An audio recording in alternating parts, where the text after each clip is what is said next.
ஆட்சி மாற்றம் அப்படிங்கிறதுக்கு பொருள் என்ன? முதல்ல புதிய ஆட்சி வரணும். அதான் புதிய ஆட்சிங்கிறது வார்த்தை அண்ணன் கேட்குறது. ஆட்சி மாற்றம் அப்படிங்கிறது பொருள் என்ன? புதிய அப்படிங்கிறதுனுடைய விளக்கம் என்ன? புதிய ஆட்சி அப்படி என்ன? புதிய ஆட்சி, அந்த ஆட்சியில் ஊழல் லஞ்சம் இருக்குமா இருக்காது? கொலை கொள்ளை பாலியல் வன்கொடுமை இருக்குமா இருக்காது? அந்த ஆட்சியில் இந்த மாதிரி இந்த சாராய கடைகள் இருக்குமா இல்லை மூடப்படுமா? அந்த ஆட்சியில் ஆறு மணல் அள்ளப்படுமா? மலைகள் மணலாக நொறுக்கி கோரியா வெட்டி ஏற்றப்படுமா இல்லை தடுக்கப்படுமா? நிலத்தின் வளங்கள் எல்லாம் கொள்ளையடிக்கப்படுமா இல்லை பாதுகாக்கப்படுமா? என்ன செய்யப்படும்? கல்வியின் தரம் அப்படியே உயர்ந்துருமா? தனியார் முதலாளிகளுக்கு இணையான தரத்தில் அரசு குடிகளுக்கு கல்வியை கொடுத்துருமா? தனியார் மருத்துவமனையை அப்போலோ ராமச்சந்திரா, எம்ஜி ராமச்சந்திரா அல்லது காவிரிக்கு இணையான மருத்துவத்தை தாத்தா பேரில் எம்ஜி இது ஓமந்தூரார் பேரில் இருக்க அரசு மருத்துவமனையில் தரத்தை உயர்த்திடுமா? என்ன என்ன நடந்துரும்? புதிய ஆட்சினா என்ன ஆட்சி? பசி இல்லாத மக்கள் உறங்க போவாங்களா? என்ன நடந்துரும் சொல்லுங்க. புதிய ஆட்சி இதுவரை இருந்ததுலேருந்து புதுசு என்ன? புதுசு சாலை சரியா போட்டுருவிய, தடையற்ற மின்சாரம் கொடுத்துருவிய, போக்குவரத்து சரியாயிரும். என்ன இங்க பெண்களுக்கு மட்டும் இலவச பஸ் பாஸ், நீங்க ஆண்களுக்கு இலவச பஸ் பாஸ், மொத்தமா பஸ்ஸை சும்மா ஓட்டுவீங்க. கண்டக்டர் காசு, டிரைவர் காசு யாரு எங்க சொத்தவத்துல இருந்து கொடுப்பீங்களா, எங்க கிட்ட இருந்து எடுத்து கொடுப்பீங்களா? இதுல என்ன? இதெல்லாம் இது ஒரு ஆட்சி, இது ஒரு ஆட்சி மாற்றம். இதுல என்ன ஆட்சி மாறி என்ன ஆகுது? போன தடவை இவர் தான் இருந்தார் ஐயா, எடப்பாடி ஐயா. இப்ப இந்த தடவை இவர் இருக்கிறப்ப திருப்பி ஆளை மாத்தி மாத்தி உட்கார வைப்பீங்க. ஆட்சி முறை மாறுமா? ஊழல் லஞ்சமற்ற உண்மையும் நேர்மையான நிர்வாகம் வருமா? அதான கேள்விங்க. பசி பஞ்சமில்லாத ஒரு நாடா இதை படைப்பீங்களா? பாலுக்களாத குழந்தை, வேலைக்கு அலையாத இளைஞன், கல்விக்கு இயங்காத மாணவன், இதுதான் என் கனவு இந்தியானா அடிமை இந்தியாவில் இந்த முழக்கத்தை முன் வச்சான் பகத்சிங். விடுதலை பெற்று 80 ஆண்டுகள் தொற்றுச்சு. இன்னும் அந்த முழக்கம் அப்படியே தான் இருக்கு. 28 விழுக்காடு மக்கள் இரவு உணவு இல்லாம தூங்க போறாங்க. பல கோடிக்கணக்கான பச்சிளம் குழந்தைகள் பசியோடு படுக்கச்சு. கொடுமையை தொடக்க வழி இல்லை. தாலிக்கு தங்கம் கொடுப்பாங்க, அதே குடிக்க வச்சா அதே தாலியை அவங்களே இருப்பாங்க. இதெல்லாம் ஒரு ஆட்சி முறை, இதெல்லாம் ஒரு ஆட்சி. போய்கிட்டே இருக்கும்போது பேருந்து சக்கரம் கலந்து ஓடும். இந்த பஸ் ஓசையா ஓடனா இல்லை காயிலாங்கலையில் போடக்கூடிய பழைய இரும்பைலாம் பஸ்ன்னு இருக்கு, ஓட்டிக்கிட்டு இவங்க பண்ற பாடு. ரேஷன் அரிசி போடுறீங்க இலவசம். எந்த அமைச்சர் வீட்டில் அதை வாங்கி சமைப்பீங்க? எந்த சட்டமன்ற உறுப்பினர், பாராளுமன்ற உறுப்பினர், அது மாமன்ற உறுப்பினர் வீட்டில் சமைப்பீங்க? தரம் இருக்க? ஒரே நெல் ஒரே அரிசி கடைக்கு விற்பனைக்கு போகும்போது தரமா இருக்கு. அதே நெல் அதே அரிசி மக்களுக்கு சேவைக்கு மக்கள் விநியோகத்துக்கு வரும்போது நாத்தம் அடிக்குது. இடையில என்ன நடக்குது? ஒரு மாறுதல் சொல்லுங்க. ஆட்சி மாறும்னே, புதிய புத்தம் புதுசுனே. சாலையெல்லாம் சவக்குழியா இருக்கு, அருமையான சாலைகள், தடையற்ற மின்சாரம். ஐயோ, மழை நீர் அப்படி விழுந்தவொடனே எங்க விழுந்ததா இல்லையான்னு தெரியாது, உருண்டு ஓடிடும். அப்படியே சிங்கப்பூர் மாதிரி, அமெரிக்கா மாதிரி, அப்படியே மலேசியா மாதிரி அப்படி ஓடிடும். அப்படியே தான் இருக்கா. அந்நிய முதலீட கொண்டு வர எல்லா நாட்டுக்கும் புரியல. அங்கிருந்து கொஞ்சம் நிர்வாகத்தை கொண்டு வரக்கூடாதா? சிங்கப்பூர்லாம் இப்படித்தான் இருக்கா? இப்படித்தான் மலேசியா, இப்படிதான் மற்ற நாடுகள்ல எல்லாம் இருக்கா? வெள்ளத்துல மிதக்குதா? சாலையில நீர் தேங்குதா? 60 ஆண்டுகளா ஆண்டு தலைநகர்ல தண்ணி வடிஞ்சோட வாய்க்கால் வெட்டாத நீங்க என்ன ஆட்சி மாதிரி என்ன ஆக போகுது சொல்லுங்க தம்பி? வெள்ளத்துல மிதத்து விட்டு வெள்ள நிவாரணம் கொடுக்கறதெல்லாம் ஆட்சி. வெள்ள நீர் வடிந்து நெல் நீர் தேங்கி மக்களை மிதக்க விடாம தடுக்கிறது இருக்கோ, வெள்ளம் வடிந்து ஓட எவ்வளவு மழை பெஞ்சாலும் போய் இந்த இடத்துல சேரும்டான்னு அதுக்கு வழி செய்யறதா ஆட்சி. அப்படி ஆட்சி வருமா? வருமா? அப்புறம் புதிய போடுறீங்க. ஆட்சி முறை மாற்றம் பலத்தெல்லாம் தனித்தான் போட்டு வரீங்க. மறுபடியும் சட்டமன்ற தேர்தலில் 4 முனை போட்டியில் கொடுக்கல, 3 முனை போட்டி தான் பெரும்பாலும் சொல்லிட்டு வராங்க. இதுக்கு என்ன காரணமா இருக்கீங்க? உங்களை சேர்க்க மாட்டாங்க இல்ல, அவங்க ஒரே கொள்கையில் இருக்கிற கூட்டத்துக்கு போட்டி. எனக்கு யாருமே போட்டி இல்லையே. உலகத்துல ஒரு போட்டி சொல்லுங்க, இல்லை இந்திய துணைக்கண்டத்தில் ஒரு போட்டி சொல்லுங்க. என் கோட்பாட்டுக்கு சொல்லுங்க. சாமிக்கு பேசுவிய, வாழுகிற பூமிக்கு பேசுற ஒரு கட்சி சொல்லுங்க. நான் மலையை பேசுனா, மரத்தை பேசுனா, கடலை பேசுனா, மணலை பேசுனா, தண்ணீரை பேசுனா சிரிக்கிறீங்க. இதெல்லாம் இல்லாமல் நீங்கள் வாழ முடியும்னு நினைக்கிறீங்களா? உங்களுக்கு படிப்பறிவு எதுக்கு? உங்களுக்கெல்லாம் எதுக்கு பள்ளி கல்வி? என்ன அறிவியல்னு ஒரு பாடம் படிக்கிறீங்க, புவியியல்னு ஒரு பாடம் படிக்கிறீங்க, எதுக்கு படிக்கிறீங்க? மனிதர்கள் இல்லாமல் மரங்கள் வாழ்ந்துடும், பறவை பட்சிகள் வாழ்ந்துடும். ஆனால் அது இல்லாமல் நீங்கள் வாழ முடியுமா? இப்போ இந்த அடிப்படை தெரியாத நீ எப்படி? இயற்கையின் பரிணாமத்தில் கடைசியாக வந்த சமூக விலங்கு இந்த மனிதன். இத்தனை விலங்குகள் இருக்கு, இத்தனை உயிரினம் இருக்கு, ஏதாவது இயற்கைக்கு பேரிடர் இருக்கா? இந்த மனுஷ பயலால தான். காரணம் இந்த பேராசை. மீனம்பாக்கத்தில் விண்ணூர்தி நிலையம் இருக்கிறது தேவை. 5000 ஏக்கர்ல பரந்தூர்ல கட்ட போகும்போது பேராசை, முதலாளிகளின் லாப தேவை. ஏற்கனவே என் தாத்தங்க பேர்ல 2 துறைமுகம் இருக்கு. ஒன்னு தாத்தா காமராஜ் பேர்ல, இன்னொரு என் பாட்டை வாவுசி பேர்ல. அது போதும். 6111 ஏக்கர்ல துறைமுகம் கட்ட போறேங்கிறது தேவையில்லை, பேராசை. கோயம்பேடு பேருந்து நிலையமே எனக்கு போதும். யாரும் நாங்களுக்கு வசதி இல்லைன்னு வீதியில் நின்று போராடல, பேருந்தை மறிச்சு போராடலை என் மக்கள். அப்புறம் 410 கோடிக்கு கிளாம்பாக்கத்துக்கு எதுக்கு தூக்கிட்டு போனேன்? எதுக்கு தூக்கிட்டு போனேன்? அது பேராசை, கமிஷன். ஏதாவது வேற ஏதாவது காரணம் இருக்கா? காரணம் இருக்கா சொல்லுங்க. 2050 அப்படி வரும். 50 ஆண்டு கழிச்சு பறந்து போறவங்களுக்கு வசதி செய்ய விண்ணூர்தி. பசியோடு இருக்கவனை பத்தி கொஞ்சம் யோசிச்சு. அதாவது பறந்து போறவனை பத்தி கவலைப்படுற.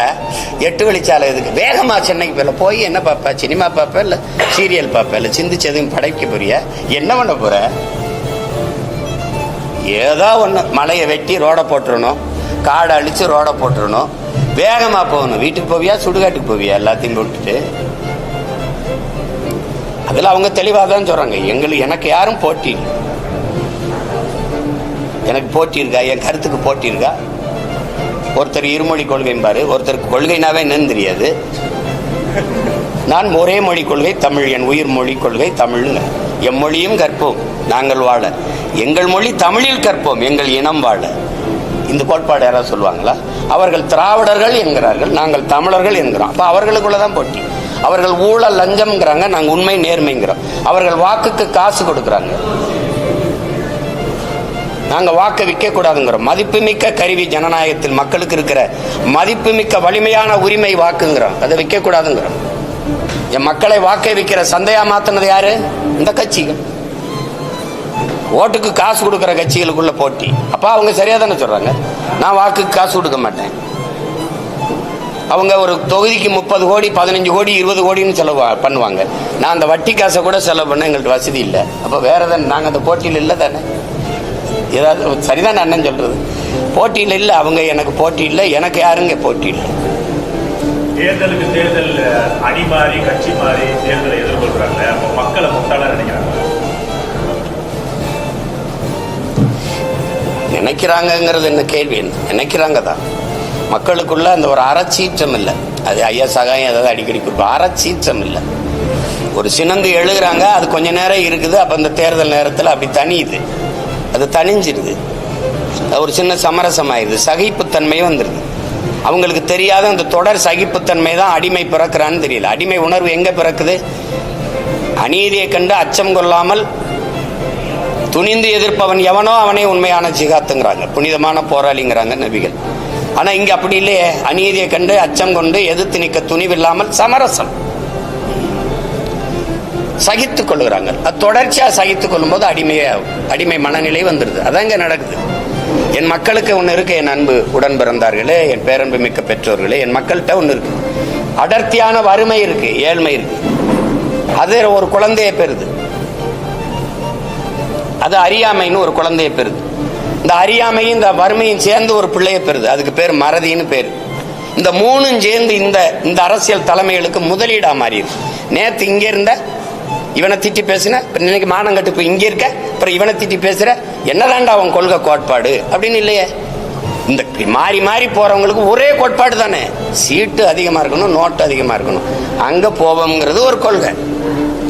கொள்கைனா கொள்கை, கொள்ளு மரபு, கொள்கை கொள்கை தானே. வேற என்ன கொள்கை இருக்கு? வேற என்ன கொள்கை இருக்கு? திமுகங்கிறீங்க, திமுகவும் அதிமுகவும் வெவ்வேறு கட்சின்னு யாராவது சொல்லுங்க. அது ரெண்டு வெவ்வேறு கட்சினா வேற சித்தாந்தம் கொண்டது. பாரதிய ஜனதா காங்கிரஸ் வெவ்வேறு கட்சி, வெவ்வேறு சித்தாந்தங்கள், வெவ்வேறு கோட்பாடு, வெவ்வேறு தத்துவத்தை கொண்ட கட்சி. யாராவது சொல்லு. ஒரே ஒரு கருத்துல இந்த இடத்துல காங்கிரஸ் பிஜேபியில இருந்து மாறுபடுது ஒண்ணு, இல்ல அதிமுக திமுக இந்த இடத்துல மாறுபடுது ஒண்ணு. இப்ப ஆட்சியில் இருக்கிற திமுகவில், இப்ப இருக்கிற ஆட்சியில் இருக்கிற திமுக 10க்கு மேற்பட்டவர்கள் அதிமுக அமைச்சர்கள். ஆமாவா இல்லையா? ஆமாவா இல்லையா? ஐயா சேகர் பாபு, ஐயா கண்ணப்பன், ஐயா ரகுபதி, ஐயா முத்துச்சாமி, தம்பி செந்தில் பாலாஜி, ஐயா ஏவா வேலு, வேற நேர் விட்டுனா ஐயா கே சார் சொல்லுங்க. முதன்மையான அந்த அமைச்சர்கள் எங்க இருந்தாங்க? இங்க இருந்தாங்க அதிமுக. இப்ப இங்க இருக்காங்க. நாளைக்கு இங்க இது வரும்னா இங்க வருவாங்க. இது கேட்டா இது தாய் கழகத்துக்கு வர்றது, இது போட்டா சேய் கழகத்துக்கு வர்றது. அப்போ இது சொர்ணாக்கா, திமுக ஒரு சொர்ணாக்கா, அப்புறம் இங்க இருந்து வருது ஒரு வர்ணாக்கா வருது, அப்புறம் இங்க வாசது இல்லை, அப்புறம் சொர்ணாக்கா டைப் வருது. உங்களுக்கு புரிதுன்னு இருக்கு. தாயை போல் பிள்ளை, நூலை போல் சேலை. தாய் கொடுமைக்காரியா இருந்தா பிள்ளை அப்படியே கோகில வாணியா பிறந்துருமா என்ன? இது கொடுமை. இது ஒரு ஏமாத்தி இந்த ஜனத்தை நாங்கள் ஆட்சியை மாத்திரம், அதை தூக்கி எரியணும். எங்க எறிவ? யாரை வச்சு எறிவ? தீமைக்கு மாற்ற எப்படி தீமை? நபிகளாற்ற போய் கேட்கிறாங்க, இந்த தீமையை எப்படி ஒழிப்பீர்கள் நபிகளே? நன்மையை வச்சு தானே. நன்மை எங்க? யாரு நன்மை? நெருப்பு எப்படி மாற்றாகும்? நெருப்பை வச்சு எப்படி அணைப்ப? ஒரு தண்ணீர் வேணது யாரு? திமுகவுக்கு மாற்ற அதிமுக. எந்த வழியில் எப்படி? ஒரே ஒரு இடத்துல வந்தா டாஸ்மார்க்க மூடிடுவாருன்னு சொல்லு. ₹1 கமிஷன் வாங்க. பணி அமர்வா, பணியிட மாற்றமா, பணி உயர்வா, 5 பைசா வாங்க மாட்டார். ஒண்ணு யாராவது அவர் வந்தா மலையை காப்பார், காட்டை காப்பார், நீர்வளம், ஏரி எல்லாம் பாதுகாக்கப்படும். அப்படி இருக்கும். ஏதாவது ஒரு மாறுதல் சொல்லுங்க. அதிகபட்ச வளர்ச்சி இந்த நாடு கட்டமைக்கிற வளர்ச்சி கடன் வளர்ச்சி. 5 லட்சம் கோடியில் விட்டு போய் 10 லட்சம் கோடி கடன் வளர்ச்சி. வேற எது வளர்ச்சி இருக்கு தம்பி? நீங்க சொல்லுங்க. எல்லாம் படிச்ச பிள்ளைங்க தானே, ஒண்ணு சொல்லுங்க. என்ன வளர்ச்சி இருக்கு? சும்மா பேசிக்கிறலாம். கூட்டணி வச்சு கூடி கொள்ளையடிச்சா சரியாயிருமா? எந்த அடிப்படையில் அணி சேருறீங்க? எந்த அடிப்படையில்? இது என்ன அரசியல்? தேர்தல் வந்தவொடனே யார் எங்க போறது, அவர்கள்ட்ட எவ்வளவு பேசுறது, இவள்கிட்ட இது கேவலம். இதெல்லாம் இந்த பேரம் பேசுறது பொலிட்டிக்கல் ரெவல்யூஷன் அப்படின்னு தான் வருது. எல்லாம் அரசியல் மாறுதல், அரசியல் புரட்சி அப்படின்னு தான் வர்றாங்க. அப்புறம் அது அரசியல் பிசினஸ் ஆகுது, பொலிட்டிக்கல் பிசினஸ் ஆகுது. கடைசியா எங்க வருது? கொச்சையா சொன்னது கடைசியா அப்படியே இருக்கு. எவன் அதிக காசு கொடுக்குறானோ அவன்கிட்ட போறது, எவன் அதிக இடம் கொடுக்குறானோ அவன்கிட்ட போறதுன்னா அதுக்கு பேர் என்னன்னு நீங்களே முடிவு பண்ணிக்க. இது எங்க போய் நிறுத்துது? அதனாலதான் நாங்க தமிழ் இன பிள்ளைகள் தன்மான போர் நடத்துறோம், இனமான மீட்சிக்கு போர் நடத்துறோம். வெற்றியை தோல்வியை சமமா கருதுறவன் தான் வீரன். வெற்றி அடைஞ்சா இருப்பேன், தோல்வி அடைஞ்சா போயிருவேங்கிறது கோலை. நாங்கள் பிறவி வீரர்கள். எங்களுக்கு தெரியாத 3 எழுத்து பயம். எங்களுக்கு எங்கள் பரம்பரைக்கே தெரிஞ்ச 3 எழுத்து வீரம். அதனால சண்டை சீரம். எத்தனை ஆயிரம் பேர் வந்தாலும் எதிர்த்து நிற்போம், ஆனால் யாரையும் எதிர்பார்த்து நிற்க மாட்டோம். இது எங்கள் பரம்பரை பழக்கம். அதனால போய் அவரோட கூட்டணி சேரு, இவரோட சேர்ந்து என்ன செய்யலாம்னு சொல்லுங்க. கோட்பாடு கொள்கை மாறுறாங்கன்னு சொல்றீங்கன்றீங்களே, அது நடக்குதா இல்ல? நான் கேட்டா பதில் இருக்கா? உங்க கேள்வி எவ்வளவு தவறா இருக்கு. சொல்றீங்களே அப்படின்னா நான் இல்லாத ஒன்றை சொல்ற மாதிரி நீங்க சொல்ல வரீங்க. யாரை நீங்க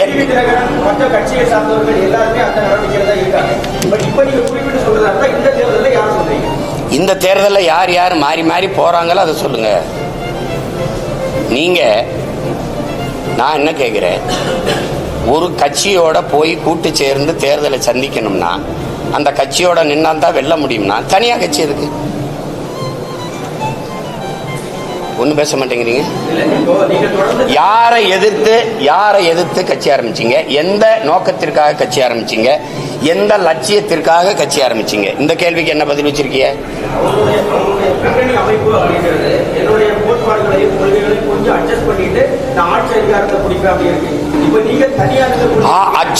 அட்ஜஸ்ட் பண்ணி நீங்க அட்ஜஸ்ட் பண்ணுங்க, ஆட்சி அதிகாரத்தை பிடிங்க. என்னத்தை பண்ணீங்க?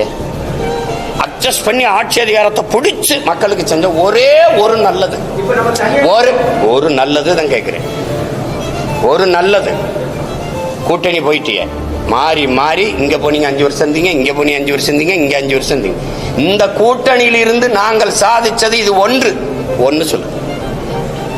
இப்ப எங்க அண்ணன் மது ஒழிப்பு மாநாடு போட்டாங்களா? எங்க அண்ணன் திருமாவளவன் விடுதலை சிறுத்தைகள் போட்டுச்சா? இப்ப எங்க கூட்டணியில் இருக்காங்க? திமுகவில். மது மூடாம திறந்து வச்சிருக்க பெருமகன் யாரு? அப்ப மது ஒழிப்பு மாநாடு பயனற்றதாயிருச்சா? இப்ப மதுவை ஒழிக்கிறவன் எவனும் அவனோட கூட்டணி அப்படின்னு பிடிவாதமா இருக்கணுமா இல்லையா? ஏன் இல்ல? சாதிவாரி கணக்கெடுப்பு எங்க ஐயாவுடைய கொள்கை. சாதிவாரி கணக்கெடுப்பு எடுத்து எவன் சமூக நீதியை நிலைநாட்டுறானோ அவனுக்கு தாண்டா கூட்டணி அப்படின்னு ஏன் இல்லை? அப்போ நீங்க என்ன கோரிக்கை முன்வைக்கிறீங்களோ அதை நிறைவேற்றாதவன் கூடவே போய் வலிமையை சத்தா எப்படி? வலிமையை சத்தா எப்படி அது நிறைவேற்றப்படும்? என்ன பேசினாலும் கிடைச்சா இங்கதான் வருவாங்கன்னா இது எப்படி இந்த கோரிக்கையை ஏற்று எப்படி இந்த கொள்கையை நிறைவேற்றுவாங்க அவங்க? எந்த ஒரு கோரிக்கை வைக்காமலே தொடர்ந்து ஒரு தைரியம் அப்படின்னு சொல்லி அவரே பேசியிருக்காரு. கூட்டத்துல நிக்கிறதுக்கு வீரமும் துணிவும் தேவையில்லை, தனிச்சு நிக்கிறதுக்கு தான் வீரமும் துணிவும் தேவை. இப்ப எங்க அண்ணனை போய் நான் எங்க அண்ணன் எடுத்த நிலைப்பாட்டை குறை சொல்லவோ இது சொல்லவோ நான் இல்லை. அது அவர் முடிவு, அவங்க நிலைப்பாடு. அது இல்லை. நாங்கள் இதுல நிக்கிறதுக்கான காரணத்தை சொல்றேன். இந்த சமரசம் என் முன்னவர்கள் செஞ்சதுனால படிப்பறிவையும் விட மேலானது பட்டறிவு. தொடர்ந்து இது மாதிரி தான் அரசியல் தமிழ்நாட்டில் நடந்துட்டு இருக்கு. இப்ப நீங்க தனித்து இருக்கீங்க, எந்த அளவுக்கு ஆட்சி அதிகாரத்தை முடித்து தொடர்ந்து இதுதான் நடக்குதுன்னு நீங்க தம்பி சொல்றீங்க. தொடர்ந்து நடக்குது என்பதற்காக ஏற்கனம்னு இருக்கா, இல்ல அதை மாற்றணும்னு இருக்கா? இல்ல மாற்றணும்னு இருக்கு. நம்ம தனியா நின்று எந்த அளவுக்கு இதை மாற்ற முடியும்னு நீங்க நினைக்கிறீங்க? தனியா நின்று மாற்றமா இல்லையான்னு பாருங்க. 1.1 4 லட்சம் வாக்கு வாங்கின ஒரு அரசியல் கட்சி இந்திய பெருநிலத்தில் வாழ்ந்ததாக சரித்திரம் சொல்லுங்க, வளர்ந்ததாக சரித்திரம் சொல்லுங்க. 1.1 விழுக்காட்டிலிருந்து 8.22 8.5 விழுக்காட்டுக்கு உயருது அப்படின்னா வாக்குக்கு காசு கொடுக்காம சின்ன சின்ன பிள்ளைகள் இந்த மகளெல்லாம் வேட்பாளராக நிறுத்துறதுக்கு அறிவிச்சா வயசு வரல, 24 வயசு தான் வருது. அப்ப அந்த மாதிரி சின்ன சின்ன பிள்ளைகள், அறிமுகம் இல்லாத பிள்ளைகள், அவர்களை நிறுத்தி எளிய பின்புலத்திலிருந்து வர பிள்ளைகள் வாக்குக்கு காசு கொடுக்காமல் மக்களின் நன்மதிப்பை பெற்று 36 லட்சம் வாக்கை தொட்டு 3வது பெரிய கட்சியா அங்கீகரிக்கப்பட்ட ஒரு மாநில கட்சியா உயர முடியுதுன்னா இது வளர்ச்சியா இல்லையா? இது வெற்றி அங்கீகாரமா இல்லையா? இது வெற்றியா இல்லையா?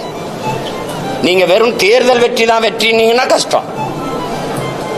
தேர்தல் வெற்றினா கஷ்டம்.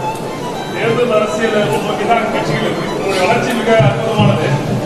உங்களுடைய கொள்கையில இருக்கின்ற மற்ற கட்சிகளை எடுத்து நீங்க உங்க தலைமையில் ஒரு கூட்டணி அமைக்கலாமே, அவங்க ஒரு வாய்ப்பா. என் கொள்கையை எதிர்த்து தான் இங்க நிறைய கட்சிகள் இருக்க வழியே ஏற்று ஒரு கட்சியும் இல்லை. நீங்களே சேர்த்து விடுங்க. நீங்க எல்லாருமே பெரியாருங்கிறீங்க 3 கட்சி.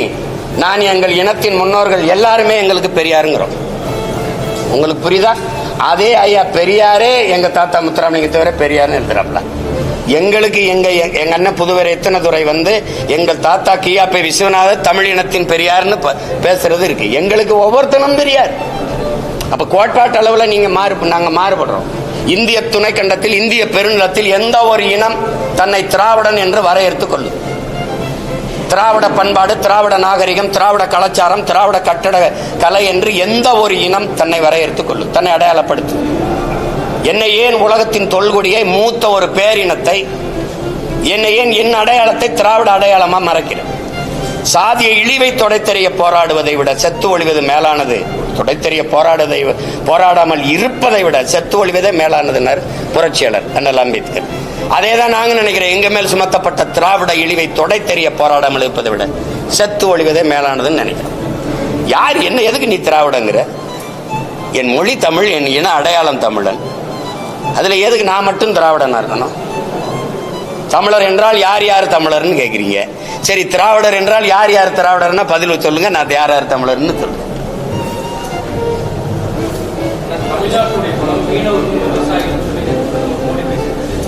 இல்ல அவரு தம்பி கேட்டதுக்கு சொல்லிடுறேன்.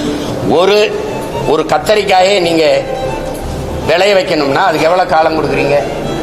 ஒரு தக்காளியை விளைய வைக்க எவ்வளவு காலம் கொடுக்குறீங்க? விதையை போட்டு வீட்டுக்கு வந்தோடனே தக்காளி பூத்து காய்ச்சிருக்காது இல்ல, ஒரு குறைஞ்சது 60 நாள் காத்திருக்கீங்க இல்ல. அப்ப அந்த 60 நாள் கூட காத்திருக்க முடியாதவன் பலனை அனுபவிக்க முடியாது.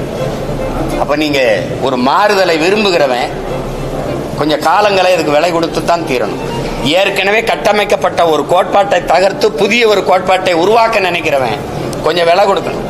உடனே மாறிடும் அப்படின்னா அது இந்த மாற்றத்துக்கு மதிப்பு இருக்குது. உங்களுக்கு புரியுதுன்னு நினைக்கிறேன். மாறுதல் என்பது ஒரு மகத்தானது, அது எல்லாருக்கும் விருப்பமா இருக்கு. ஆனா அது கொஞ்சம் காலம் எடுத்துறது. அந்த காலம் வரை சகித்துக் கொள்கிற மனநிலையில என் மக்கள் இல்லை. அதனால என்ன ஆயிருதுன்னா இருக்கிறதுல இருக்கிறத வச்சு ஏதோ பண்ணிடுறோம்ப்பா, நடந்தா நல்லதுதான், ஆனா நடக்கணுமே இப்படின்னு ஒரு சகிப்புத்தன்மை இருக்கு. அதையும் சேர்த்து மாற்றணும். அது கொஞ்சம் காலம் எடுக்கும்.